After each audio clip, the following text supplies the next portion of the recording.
సంగారెడ్డి జిల్లా Ameenpur police station పరిధిలోని బీరంగూడలో దారుణం చోటు చేసుకుంది. మామపై అల్లుడు రమేష్ విచక్షణ రహితంగా కత్తితో పొడిచి హత్య చేశాడు. తీవ్ర రక్తస్రావంతో చంద్రయ్య అక్కడికక్కడే మృతి చెందాడు.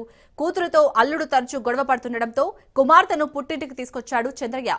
ఈ క్రమంలోనే తన భార్యను కాపురానికి పంపడం లేదని మద్యం మత్తులో మామపై దాడి చేసి హత్య చేశాడు అల్లుడు. ఈ ఘటనపై కేసు నమోదు చేసుకున్న పోలీసులు దర్యాప్తు చేపట్టారు.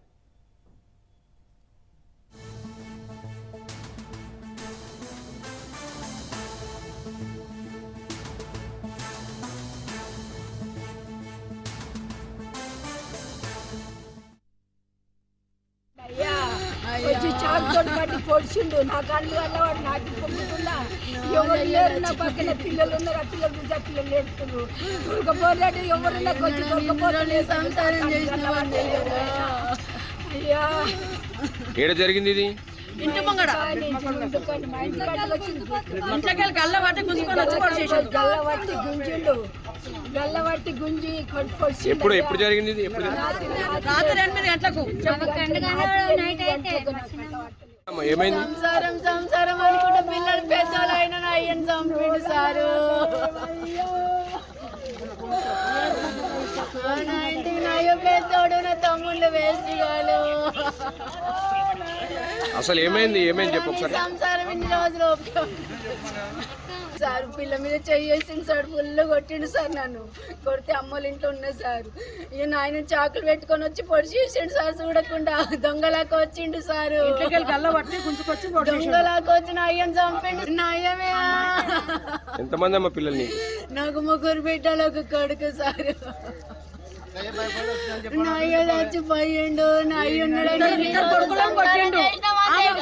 మామది ఇంటికి గల్లబట్టి గుంజుకొని వచ్చి పండ పెట్టి పొడిచిండు.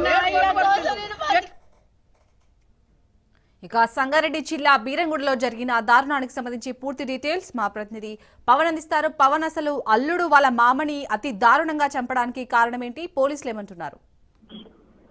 ప్రస్తుతము మాత్రము తన కూతురిని కాపురానికి పంపించలేదని చెప్పి కూడా ఆ మామను కత్తితో దాడి యొక్క హత్య కూడా పాల్పడ్డారు. అయితే మొత్తానికి చూస్తే చంద్రయ్యను మాత్రము అల్లుడు రమేష్ ఒక కత్తితో దాడి చేసి అతని హత్య కూడా చేశారు. అయితే ప్రజెంట్ మాత్రము కూతురుతో అల్లుడికి ఇద్దరికి కూడా తరచూ గొడవలు జరుగుతుండేవి. అయితే గొడవలు జరుగుతున్న నేపథ్యంలోనే ఆ మామ తన కూతురిని కూడా తీసుకెళ్లిపోయాడు. అయితే అప్పటి నుంచి కూడా తరచూ ఇంటికి రావాలని చెప్పి గొడవ చేస్తున్నా కూడా రాకపోవడంతోనే ఒక్కసారిగా మద్యం మత్తులో వెళ్లి ఒక హత్య కూడా పాల్పడ్డాడు. మరోవైపు చూస్తే ఈ గొడవకు సంబంధించి తరచూ గొడవలు జరుగుతాయనే కారణంతోనే కూతుర్ని ఇంటికి తీసుకొచ్చారని చెప్పి కూడా వారి కుటుంబ సభ్యులు చెప్తున్న పరిస్థితి కనిపిస్తుంది.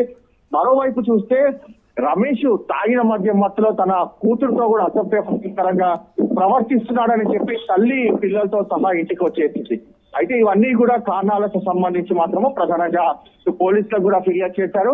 మరోవైపు రమేష్ ను మాత్రం పోలీసులు అదుపులోకి తీసుకున్నారు. విచారణ కూడా కొనసాగిస్తున్నారు. అయితే మాత్రము హత్య చేసిన సమయంలో కుటుంబ సభ్యులు మాత్రం ప్రధానంగా గొడవలు జరుగుతుంటే ఒక్కసారిగా ఆపడానికి ప్రయత్నించినా కూడా అతను అడ్డుకోకుండా దీనికి సంబంధించి వారిపైన అతి కిరాతకంగా ఆ కత్తితో దాడి చేసి హత్య చేసినట్టుగా దీనికి సంబంధించి పోలీసులు కూడా అంటున్నారు. Right, thank you Pawan.